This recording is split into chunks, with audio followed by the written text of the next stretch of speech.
President Putin cuts gas supplies and declares that Russia will respond immediately to any country attempting to interfere in Ukraine.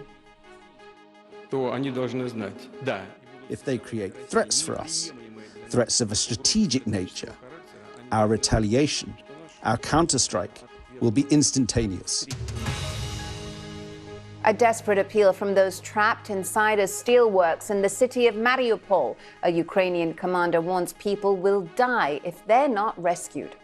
Mysterious explosions in Transnistria, a breakaway Russian-controlled territory in Moldova bordering on Ukraine, have raised fears that the Ukraine conflict may be spreading. No casualties were reported, but a red anti-terrorism alert is now in force, meaning heightened security in the territory, which broke away from Moldova in a brief war in 1992. Russian forces must be pushed out of the whole of Ukraine, according to the Foreign Secretary. Liz Truss calls on the West to use its strength to deter Vladimir Putin. Some argue that we shouldn't provide heavy weapons for fear of provoking something worse. But my view is that inaction would be the greatest provocation. Calls for more humanitarian help as the head of the United Nations, Antonio Guterres, arrives in Kiev for talks with Ukrainian President Volodymyr Zelensky.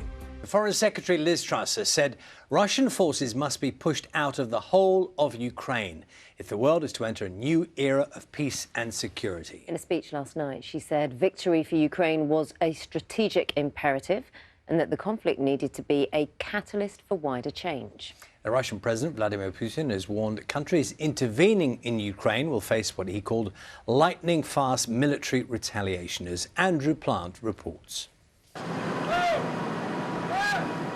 The aftermath of a missile attack in the city of Kharkiv in northern Ukraine. At least one person is reported to have been killed here. The invasion has reduced much of this city to rubble. It's scary, it's so painful. When it's dark, we're in fear. When there is a shooting and when the evening comes, it's indescribable, unbearable.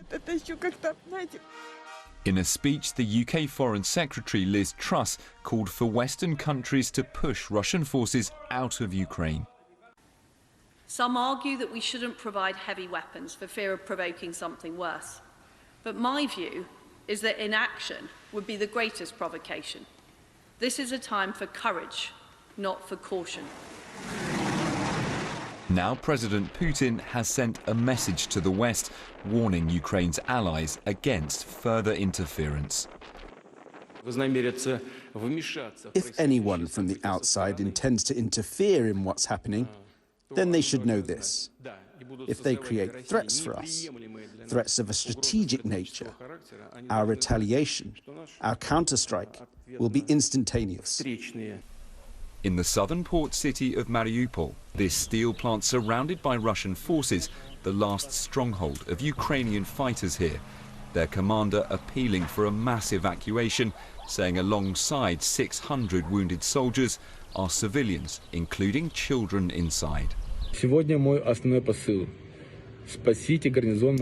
Today, my appeal is apply the extraction procedure to us. The wounded will die, and those who are alive will fall in the battle. Civilians will die together with us. Very, very many people have died in the city. The city has been wiped off the face of the earth. After meeting President Putin earlier this week, today the UN Secretary-General Antonio Guterres will meet Ukraine's President Zelensky. The focus, he says, on securing humanitarian corridors to try to evacuate the thousands of civilians still caught in the fighting. Andrew Plant, BBC News. Let's talk to our correspondent Joe Inwood, who's in Kyiv for us. Joe, morning to you. How encouraging are these words from Liz Truss, the Foreign Secretary, for Ukrainians and for President Zelensky? I think the words are encouraging, but really what they would say is words are fine, what is needed is action, and whether this rhetoric from Liz Truss will be backed up by the sort of action that would be required. Because I think what's important to understand here is what she's talking about is not taking back the territory that's been lost to Russia in the last 2 months, but it seems to be that she's suggesting that Russia would be kicked out of the Crimea as well, and the areas of the Donbass, they've held some of them for 8 years now.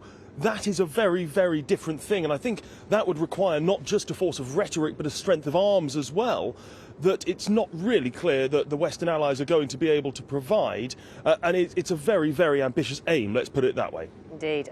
You know, the UN Secretary-General was seeing Vladimir Putin.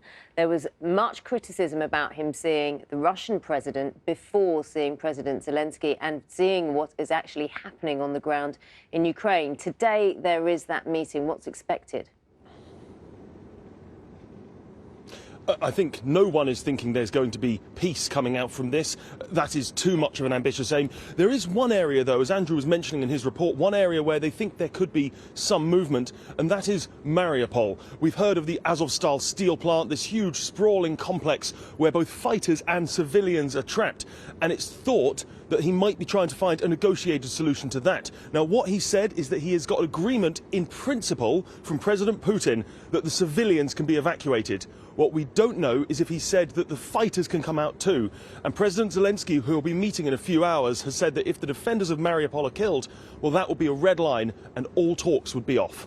Reports on Liz Truss's speech at Mansion House yesterday saying that Truss fears Ukraine war could carry on for years. Financial Times picture there of Ursula von der Leyen on the front page, and they report on gas prices soaring after Russia turned off the taps to Bulgaria and Poland. Similar story on The Guardian, front page, fear of energy price crisis as Russia cuts gas supply. The Times reports on the speech by Foreign Secretary Liz Truss in which she described Russian President Vladimir Putin as a rogue operator and warned that he could launch further invasions of countries such as Moldova and Georgia. On the front page, there's a photo of Amal Clooney, who attended the United Nations in New York yesterday to discuss bringing potential war crime cases against Russia. Russia's decision to suspend gas supplies to Poland and Bulgaria has left Europe on the brink of a major energy crisis. That's the story in The Guardian. The paper reports the price of gas is now nearly 7 times higher than it was a year ago. So experts have warned of further pain for consumers should the supply crisis escalate.